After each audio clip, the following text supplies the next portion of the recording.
So ನಾವು next ಕಲಿಬೇಕಾಗಿರುವಂತ ತುಂಬಾ important data type ಅಂದ್ರೆ ಅದು ಲೀಸ್ಟ್ ಅಂದ್ರೆ ಕಲೆಕ್ಷನ್ಸ್ ಆಫ್ ವ್ಯಾಲ್ಯೂಸ್. ನಾವು ಇಲ್ಲಿ ನೀವು ಅಬ್ಸರ್ವ್ ಮಾಡ್ತಿದ್ದೀರಾ, ನಾವು ಇಲ್ಲಿ ಪ್ರತಿಯೊಂದು ವೇರಿಯೇಬಲ್ಗೆ ನಾವು ಒಂದೇ ಒಂದು ವ್ಯಾಲ್ಯೂ ಸ್ಟೋರ್ ಮಾಡ್ತೀವಿ. 15.3678 3.0 3+0 ಇಲ್ಲಿ ನನಗೆ ಒಂದಕ್ಕಿಂತ ಹೆಚ್ಚಾಗಿ ವ್ಯಾಲ್ಯೂನ ನಂಗೆ ಸ್ಟೋರ್ ಮಾಡ್ಲಿಕ್ಕೆ ಆಗ್ತಿಲ್ಲ.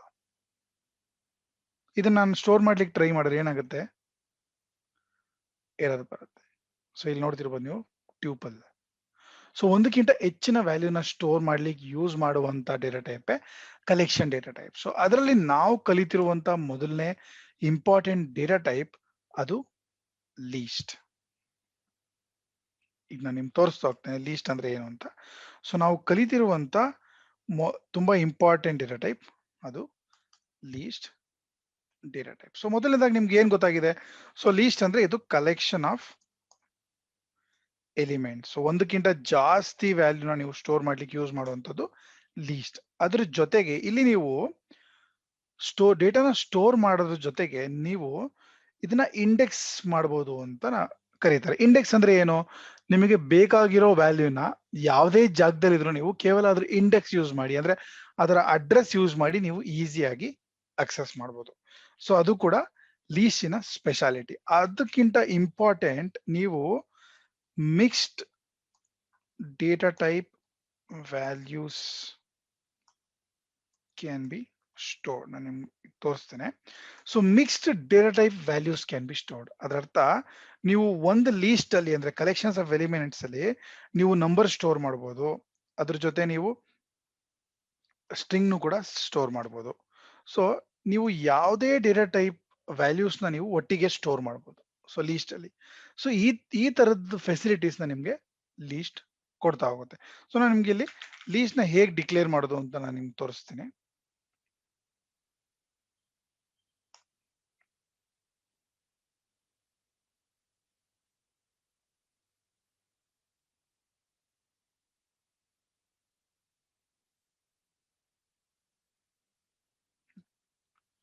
ಇಲ್ಲಿ ನಾವು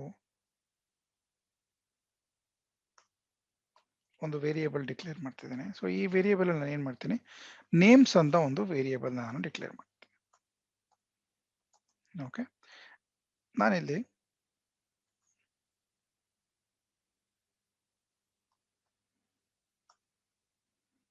ಕೆಲವು ವ್ಯಾಲ್ಯೂಸ್ ನಾನು ಡಿಫೈನ್ ಮಾಡ್ತೀನಿ.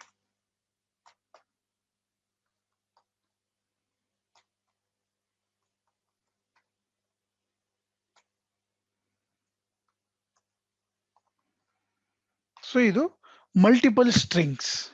ಸೊ ನಾನು ಯೂಶಲ್ ಆಗಿ ಏನ್ ಮಾಡಬೇಕು, 4 ವೇರಿಯೇಬಲ್ಸ್ ಕ್ರಿಯೇಟ್ ಮಾಡಿ 4 ಸಪರೇಟ್ ವ್ಯಾಲ್ಯೂಸ್ ನ ಸ್ಟೋರ್ ಮಾಡ್ಬೇಕು. ಅದ್ರ ಬದಲು ನಾನು ಇದನ್ನ ಒಂದು ಕಲೆಕ್ಷನ್ಸ್ ಆಫ್ ಎಲಿಮೆಂಟ್ಸ್ ಅರೇ ಆಗಿ ಸ್ಟೋರ್ ಮಾಡಬಹುದು. ಹೇಗೆ ಸ್ಟೋರ್ ಮಾಡೋದು, ನೀವು ಇದೇ ವ್ಯಾಲ್ಯೂನ ಸ್ಕ್ವೇರ್ ಒಳಗಡೆ ನೀವು ಎನ್ಕ್ಲೋಸ್ ಮಾಡಿದ್ರೆ ಅದೇನ್ ಮಾಡುತ್ತೆ, ನಿಮ್ಗೆ ವ್ಯಾಲ್ಯೂಸ್ ಕಲೆಕ್ಟ್ಸ್ ನ ಸ್ಟೋರ್ ಮಾಡುತ್ತೆ.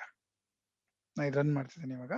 ಈಗ ನಿಮ್ಮ ಲೀಸ್ಟ್ ವೇರಿಯೇಬಲ್ ಡಿಕ್ಲೇರ್ ಆಗಿದೆ. ಸೊ ನಾವು ಇಲ್ಲಿ ಪ್ರಿಂಟ್ ಯೂಸ್ ಮಾಡಿಕೊಂಡು ನಾವು ಮೊದಲನೇದಾಗಿ ಇದನ್ನ ಯಾವ ಡೇಟಾ ಟೈಪ್ ಅಂತ ನಾವು ಚೆಕ್ ಮಾಡ್ಬೋದು. ಸೊ ನೀವು ನೋಡ್ಬೋದು ಇದು ಲೀಸ್ಟ್ ಡೇಟಾ ಟೈಪ್. ಸೊ ನೀವು ಸ್ಕ್ವೇರ್ ಬ್ರಾಕೆಟ್ ಅಲ್ಲಿ ಎನ್ಕ್ಲೋಸ್ ಮಾಡಿ ಡಿಕ್ಲೇರ್ ಮಾಡಿದ್ರೆ ಅದು ಲೀಸ್ಟ್ ಆಗಿ ಡಿಕ್ಲೇರ್ ಆಗುತ್ತೆ. ಅದೇ ತರ ಸೊ ನಾ ಹಾಗಾದ್ರೆ ಎಂ ಟಿ ಹೇಗೆ ಡಿಕ್ಲೇರ್ ಮಾಡೋದು ನಾನು ನಿಮ್ಗೆ ತೋರಿಸ್ತೀನಿ. ಸೊ ನಾನೊಂದು ವೇರಿಯೇಬಲ್ ಕ್ರಿಯೇಟ್ ಮಾಡ್ಕೋತೇನೆ. ಸೊ ನಾನು ಅದನ್ನ ಎಂ ಟಿ ಅಂತಾನೆ ಕರೀತೇನೆ. ಸೊ ನಾನು ಅದನ್ನ ಲೀಸ್ಟ್ ನ ಎಂ ಟಿ ಲೀಸ್ಟ್ ಕೂಡ ನಾನು ಡಿಕ್ಲೇರ್ ಮಾಡಬಹುದು. ಸೊ ನಾನು ಇಲ್ಲಿ so print of type of M T, ನಾನು ವೇರಿಯೇಬಲ್ ನೇಮ್ ನ ಎಂ ಟಿ ಅಂತ ಕೊಟ್ಟಿದ್ದೀನಿ. ನೀವು ನೋಡ್ಬೋದು, ನೀವು ಎಂ ಟಿ ಡಿಕ್ಲೇರ್ ಮಾಡಿದ್ರು ಕೂಡ ನೀವು ಲೀಸ್ಟ್ ಅಲ್ಲಿ ಡಿಕ್ಲೇರ್ ಮಾಡ್ಬೋದು. ಆದ್ರೆ ನಾನು ಸ್ಟ್ರಿಂಗ್ ನ ಎಂ ಟಿ ಡಿಕ್ಲೇರ್ ಮಾಡಕ್ಕಾಗತ್ತಾ ನೋಡಿ. ಸೊ var1 ಈಕ್ವಲ್ ಟು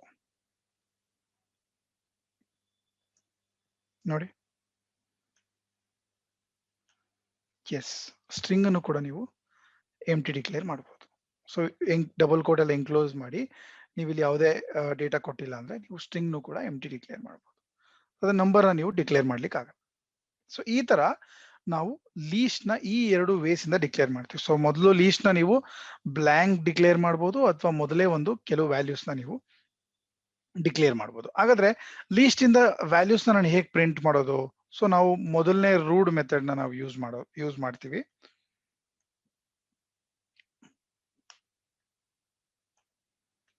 ಅದು ಸೊ ಡೈರೆಕ್ಟ್ ಆಗಿ ಪ್ರಿಂಟ್ ಅಪ್ಲೈ ಮಾಡೋದು. ನಾವು ಹೇಗೆ ಬೇರೆ ವೇರಿಯೇಬಲ್ಸ್ ಗೆ ನಾವು print of var1 print of ls ಅಂತ ಯೂಸ್ ಮಾಡ್ತಿದ್ವಿ, ಅದೇ ತರ ನಾವು ಡೈರೆಕ್ಟ್ ಆಗಿ ಲೀಸ್ಟ್ಗೂ ಕೂಡ ನಾವು ಪ್ರಿಂಟ್ ಅಪ್ಲೈ ಮಾಡೋದು. ಮತ್ತೆ ಹೇಗೆ ಡಿಸ್ಪ್ಲೇ ಆಗುತ್ತೆ ಅಂತ ನಾವು ಅಬ್ಸರ್ವ್ ಮಾಡೋದು. ಸೊ ಹೇಗಾಗ್ತಿದೆ ನಿಮ್ಗೆ ಇದು ಕಂಪ್ಲೀಟ್ ಲೀಸ್ಟ್ ಆಗಿ ಡಿಸ್ಪ್ಲೇ ಆಗಿದೆ. ಸೊ ನೀವು ಲೀಸ್ಟ್ ಅನ್ನು ಕೂಡ ನೀವು ಪ್ರಿಂಟ್ ಇಂದ ಡಿಸ್ಪ್ಲೇ ಮಾಡ್ಬೋದು. ಹಾಗಾದ್ರೆ ನಾನು ಇಂಡಿವಿಜುವಲ್ ಎಲಿಮೆಂಟ್ ನ ಹೇಗೆ ಅಕ್ಸೆಸ್ ಮಾಡೋದು? ಈಗ ನಾನು ಇಲ್ಲಿ ಅಭಿ ಅನ್ನೋ ನೇಮ್ ಮಾತ್ರ ಅಕ್ಸೆಸ್ ಮಾಡಬೇಕು, ಪೃಥ್ವಿ ಅನ್ನೋ ಹೆಸರು ಮಾತ್ರ ನಾನು ಅಕ್ಸೆಸ್ ಮಾಡಬೇಕು. ಸೊ ಏನಾಗುತ್ತೆ ಇಲ್ಲಿ, ಇದನ್ನ ಅಕ್ಸೆಸ್ ಮಾಡೋದಕ್ಕೆ ನಾವು ಇಂಡೆಕ್ಸ್ ನ ನಾವು ಯೂಸ್ ಮಾಡ್ತೀವಿ. ಸೊ ಇಂಡೆಕ್ಸ್ ನ ಹೇಗೆ ಸ್ಪೆಸಿಫೈ ಮಾಡ್ತೀವಿ? With in square bracket specify ಮಾಡ್ತೀವಿ. ಹೇಗೆ ನೀವು ಸ್ಟ್ರಿಂಗ್ ಅಲ್ಲಿ ನಾನು ನಿಮ್ಗೆ ಸ್ಲೈಸಿಂಗ್ ಆಪರೇಟರ್ಸ್ ನ ತೋರಿಸಿದ್ದೆ, ಸೊ ಅದೇ ಸ್ಲೈಸಿಂಗ್ ಮೆಥಡಾಲಜಿನ ನೀವು ಇಲ್ಲೂ ಕೂಡ ಯೂಸ್ ಮಾಡ್ಬೋದು. ಸೊ ಈಗ ನಾನು ನೇಮ್ಸ್ ಆಫ್ 0 ಅಂತ ಪ್ರಿಂಟ್ ಮಾಡಿದ್ರೆ ನಿಮ್ಗೆ ಅದು 0th ಎಲಿಮೆಂಟ್ ಅನ್ನ ನಿಮ್ಗೆ ಎಕ್ಸ್ಟ್ರಾಕ್ಟ್ ಮಾಡುತ್ತೆ. ಸೊ ಇಲ್ಲಿ ಎಷ್ಟು ಇಂಡೆಕ್ಸ್ ಎಲ್ಲಿಂದ ಸ್ಟಾರ್ಟ್ ಆಗುತ್ತೆ? 0 ಇಂದ ಸ್ಟಾರ್ಟ್ ಆಗುತ್ತೆ. 0 1 2 3. ಹಾಗಾದ್ರೆ ನಾನು ಸ್ಲೈಸಿಂಗ್ ಅಲ್ಲಿ ಯೂಸ್ ಮಾಡಿರೋ ಹಾಗೆ 0 ಕೋಲನ್ ಅಂತ ಯೂಸ್ ಮಾಡಿದ್ರೆ ಏನಾಗುತ್ತೆ? ನಿಮ್ಗೆ ಎಲ್ಲಾ ಎಲಿಮೆಂಟ್ ಬರುತ್ತೆ. ಸೊ ನೀವೇನ್ ಸ್ಟ್ರಿಂಗ್ ಅಲ್ಲಿ ಸ್ಲೈಸಿಂಗ್ ಆಪರೇಷನ್ಸ್ ಕಲ್ತಿದ್ದೀರಾ, ಸೊ ಸೇಮ್ ಟೆಕ್ನಿಕ್ ನ ನೀವು ಇಲ್ಲೂ ಕೂಡ ಯೂಸ್ ಮಾಡ್ಬೋದು. ಸೊ 0:1 ಯೂಸ್ ಮಾಡಿದ್ರೆ ನಿಮ್ಗೆ ಮೊದಲ ಎಲಿಮೆಂಟ್ ಬರುತ್ತೆ. ಇದನ್ನ ನಾನು 2 ಅಂತ ಚೇಂಜ್ ಮಾಡಿ ನಿಮ್ಗೆ ತೋರಿಸ್ತೀನಿ. 2 ಎಲಿಮೆಂಟ್ ಬರುತ್ತೆ, start, stop and step. So ನಾವು ಸ್ಲೈಸಿಂಗ್ ನ ಆರ್ಗ್ಯುಮೆಂಟ್ ನ ಈ ತರ ಡಿಕ್ಲೇರ್ ಮಾಡ್ತೀವಿ, ಸ್ಟಾರ್ಟ್, ಸ್ಟಾಪ್, ಸ್ಟೆಪ್. ಇದು ಈ ಸ್ಲೈಸಿಂಗ್ ನ ಸಿಂಟ್ಯಾಕ್ಸ್. ಮೊದಲನೇ ಇನ್ಪುಟ್ ಈ ಸ್ಲೈಸಿಂಗ್ ಒಳಗಡೆ ಅದು ಎಲ್ಲಿಂದ ಸ್ಟಾರ್ಟ್ ಆಗ್ಬೇಕು ಅಂತ, ಎರಡನೇ ಇನ್ಪುಟ್ ಎಲ್ಲಿ ಇದು ಎಂಡ್ ಆಗ್ಬೇಕು, ಸ್ಟಾಪ್ ಆಗ್ಬೇಕು, ರೀಡ್ ಆಗೋದು ಅಂತ. ನೆಕ್ಸ್ಟ್ ಥರ್ಡ್ ಇನ್ಪುಟ್ ಅದು ಸ್ಟೆಪ್, 1 by 1 ರೀಡ್ ಆಗ್ತಾ ಹೋಗ್ಬೇಕಾ, ಅಥವಾ ಒಂದು ರೀಡ್ ಆಗಿ ನೆಕ್ಸ್ಟ್ ಸ್ಕಿಪ್ ಆಗಿ ನೆಕ್ಸ್ಟ್ ರೀಡ್ ಆಗ್ಬೇಕಾ. ಸೊ ಅದಕ್ಕೆ ನಾವು ಈ ಸ್ಟೆಪ್ಸ್ ಯೂಸ್ ಮಾಡ್ತೀವಿ. ನಾನು ನಿಮ್ಗೆ ತೋರಿಸ್ತೀನಿ ಹೇಗೆ ಸ್ಟೆಪ್ಸ್ ವರ್ಕ್ ಆಗುತ್ತೆ ಇಲ್ಲಿ ಅಂತ. ಸೊ ನೋಡಿ ಇಲ್ಲಿ ನಾನು 0 0 1 2 3, ಓಕೆ, 1 2 3. ನಾನಿಲ್ಲಿ 3 ಅಂತ ಕೊಡ್ತೀನಿ, ಅಥವಾ 4 ಅಂತಾನೆ ನಾನು ಕೊಡ್ತೀನಿ. ಇಲ್ಲಿ ಏನ್ ಮಾಡ್ತೀನಿ, ಸ್ಟೆಪ್ ನ ನಾನು 1 ಅಂತ ಫಸ್ಟ್ ಕೊಡ್ತೀನಿ. ನೋಡಿ ಹೇಗೆ ಎಲಿಮೆಂಟ್ಸ್ ಪ್ರಿಂಟ್ ಆಗುತ್ತೆ ಅಂತ. ಸೊ ಒಂದಾದ್ಮೇಲೆ ಒಂದು ಪ್ರಿಂಟ್ ಆಗ್ತದೆ. ಸೊ ಇದನ್ನೇ ನಾನು ಏನಾದ್ರು 2 ಅಂತ ಯೂಸ್ ಮಾಡಿದ್ರೆ ಸ್ಟೆಪ್ ನ, ಅಂದ್ರೆ ಸ್ಟೆಪ್ ಅಂದ್ರೆ ಏನು, ಬೇಸಿಕಲಿ ಇಂಕ್ರಿಮೆಂಟ್. ಒಂದ್ ರೀಡ್ ಆಗುತ್ತೆ, ನೆಕ್ಸ್ಟ್ ಒಂದ್ ಇಂಕ್ರಿಮೆಂಟ್, ಒಂದ್ ರೀಡ್ ಆಗುತ್ತೆ, ಒಂದ್ ಇಂಕ್ರಿಮೆಂಟ್. ಹಾಗಾದ್ರೆ ನಾನು ಇಲ್ಲಿ ಏನ್ ಮಾಡ್ತೀನಿ, ಸ್ಟೆಪ್ 2ರಿಂದ ಇಂಕ್ರಿಮೆಂಟ್ ಮಾಡ್ತಿದ್ದೀನಿ. ಸೊ ಮೊದಲನೇ ಲೆಟರ್ ರೀಡ್ ಆಗುತ್ತೆ, ಇಂಕ್ರಿಮೆಂಟ್ ಬೈ 2 ಇಲ್ಲಿಗೆ ಬರುತ್ತೆ pointer theoretically. So practically observe ಮಾಡಿ. ಸೊ ನೋಡ್ತಿದ್ದೀರಾ, ಸೊ ಸ್ಟೆಪ್ ಯೂಸ್ ಮಾಡೋದ್ರಿಂದ ನಾನು ಹೇಗೆ ಡೇಟಾನ ಸ್ಕಿಪ್ ಮಾಡ್ಬೋದು ಇನ್ ಬಿಟ್ವೀನ್, ಅಥವಾ ಹೇಗೆ ನಾನು ಜಂಪ್ ಆಗ್ಬೋದು, ಸ್ಕಿಪ್ಪಿಂಗ್ ಪ್ರೀವಿಯಸ್ ರೆಕಾರ್ಡ್ ನ ಸ್ಕಿಪ್ ಮಾಡಿ ಹೇಗೆ ಜಂಪ್ ಆಗ್ಬೋದು ಅಂತ ನಾವು ಈ ಸ್ಟೆಪ್ ಆಪರೇಷನ್ ಇಂದ ಯೂಸ್ ಮಾಡ್ಬೋದು. ಸೊ ನೀವು ಇಲ್ಲಿ ಏನೋ ಸ್ಪೆಸಿಫೈ ಮಾಡಿಲ್ಲ ಅಂದ್ರೆ ಅದೇನಾಗುತ್ತೆ, ಪೈಥಾನ್ ಏನ್ ಅನ್ಕೊಳುತ್ತೆ, ಸೊ ಬೈ ಡಿಫಾಲ್ಟ್ ಅದು 1 ಅಂತ ಕನ್ಸಿಡರ್ ಮಾಡುತ್ತೆ. ಸೊ ಇದು ಡಿಫಾಲ್ಟ್ ಆಪರೇಷನ್ ಅಂತೀವಿ. ಸೊ ನೀವೇನು ಸ್ಪೆಸಿಫೈ ಮಾಡಿಲ್ಲ ಅಂದ್ರೆ ಅದು 1 ಆಗುತ್ತೆ. ಸೊ ನೀವು ಇಲ್ಲಿ ನೋಡ್ಬೋದು, ಈಗ ನಾನು ರನ್ ಮಾಡಿದ್ರೆ ಅದು ಬೈ ಡಿಫಾಲ್ಟ್ 1 ಅಂತ ತಗೊಂಡಿದೆ. ಸೊ ನೀವು ಏನಾದ್ರು ಅಡಿಷನಲ್ ಸ್ಟೆಪ್ ಮೆನ್ಷನ್ ಮಾಡಬೇಕು ಅಂದ್ರೆ ನೀವು ಈ ಥರ್ಡ್ ಆಪರೇಷನ್ ನೀವು ಯೂಸ್ ಮಾಡ್ಬೋದು. ಈಗ ನೋಡಿ 0 to 3 ಏನಾಗ್ತಿದೆ, ಡೈರೆಕ್ಟ್ ಆಗಿ ಥರ್ಡ್ ಎಲಿಮೆಂಟ್ ಗೆ ಜಂಪ್ ಆಗ್ತದೆ. ಸೊ ಇದೇ ಬಿಹೇವಿಯರ್ ನ ನೀವು ಸ್ಟ್ರಿಂಗ್ ಅಲ್ಲೂ ಕೂಡ ಅಬ್ಸರ್ವ್ ಮಾಡ್ಬೋದು. ಅಲ್ಲಿ ನಾನು ಸ್ಟೆಪ್ ನ ಮರ್ತಿದೆ, ಹೇಳಿರ್ಲಿಲ್ಲ. ಸೊ ನೀವು ಸ್ಟ್ರಿಂಗ್ ಅಲ್ಲೂ ಕೂಡ ಈ ಸ್ಲೈಸಿಂಗ್ ಆಪರೇಷನ್ ಯೂಸ್ ಮಾಡಬೇಕಾದ್ರೆ ಅಲ್ಲೂ ಕೂಡ ಇದೇ ಬಿಹೇವಿಯರ್ ನ ನೀವು ಅಬ್ಸರ್ವ್ ಮಾಡ್ಬೋದು.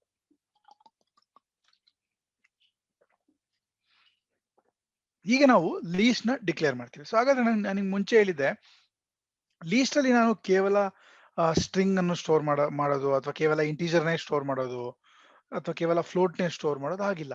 ಇಲ್ಲಿ ನಾನು ಸ್ಟ್ರಿಂಗ್ ನು ಕೂಡ ಸ್ಟೋರ್ ಮಾಡಬಹುದು, ನಂಬರ್ಸ್ ಕೂಡ ನಾನು ಸ್ಟೋರ್ ಮಾಡಬಹುದು. ಸೊ ಮೊದಲನೇದಾಗಿ ನಾವಿಲ್ಲಿ ನಾನು ನಿಮ್ಗೊಂದು ಎಕ್ಸಾಂಪಲ್ ತೋರಿಸ್ತೀನಿ. ಸೊ ಡಿಪಾರ್ಟ್ಮೆಂಟ್ ನಂಬರ್ ಅನ್ನೋದೊಂದು ವೇರಿಯೇಬಲ್. ಸೊ ಡಿಪಾರ್ಟ್ಮೆಂಟ್ ನಂಬರ್, ಇಲ್ಲಿ ನಾನು ಬರೀ ಕೇವಲ ನಂಬರ್ ನ ಮಾತ್ರ ಸ್ಪೆಸಿಫೈ ಮಾಡ್ತಾ ಹೋಗ್ತೇನೆ, 30, 40. ಓಕೆ, ಸೊ ನಾವಿಲ್ಲೂ print of department number, so print ಮಾಡಿ.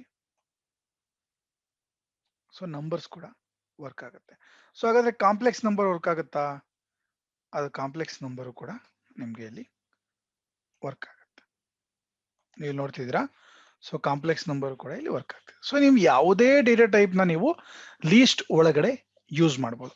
ಹಾಗಾದ್ರೆ ಮಿಕ್ಸ್ ಮ್ಯಾಚ್ ವರ್ಕ್ ಆಗುತ್ತಾ? ಸ್ಟ್ರಿಂಗ್ ಜೊತೆ ನಂಬರ್ ಜೊತೆ ಬೇರೆ ಯಾವುದೋ ಫಾರ್ಮೆಟ್ ವರ್ಕ್ ಆಗುತ್ತಾ? ಎಸ್, ಅದು ಕೂಡ ವರ್ಕ್ ಆಗುತ್ತೆ. ಸೊ ಅದನ್ನ ನಾನು ಇಲ್ಲಿ ಆಡ್ ಮಾಡಿ ತೋರಿಸ್ತೀನಿ.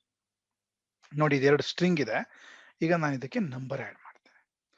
ಮತ್ತೆ ಬೇರೆ ಬೇರೆ ತರದ್ ನಂಬರ್, ವಿತ್ ಇನ್ ನಂಬರ್ ಅಲ್ಲೇ ಬೇರೆ ಬೇರೆ ತರದ್ನು ಕೂಡ ನಾವು ಆಡ್ ಮಾಡಿ ಚೆಕ್ ಮಾಡುವ. ಸೊ ನೋಡ್ತಿದ್ದೀರಾ ನೀವು, ಇಲ್ಲಿ ನಾನು ಇದನ್ನ ಚೇಂಜ್ ಮಾಡ್ತೀನಿ.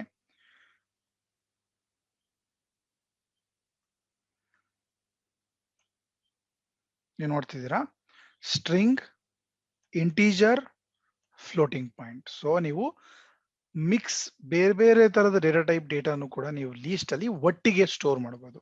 ಸೊ ಇದೊಂದು ಅಡಿಷನಲ್ ಫೆಸಿಲಿಟಿ. ಮತ್ತೆ ನೀವು ಇದನ್ನ ಇಂಡಿವಿಜುವಲ್ ಆಗು ಅಕ್ಸೆಸ್ ಮಾಡಬಹುದು. ಅದ್ರ ಜೊತೆಗೆ ನೀವು ಸ್ಲೈಸಿಂಗ್ ಆಪರೇಷನ್ಸ್ ಯೂಸ್ ಮಾಡಿಕೊಂಡು ಕೂಡ ನೀವು ಇದನ್ನ ಅಕ್ಸೆಸ್ ಮಾಡಬಹುದು.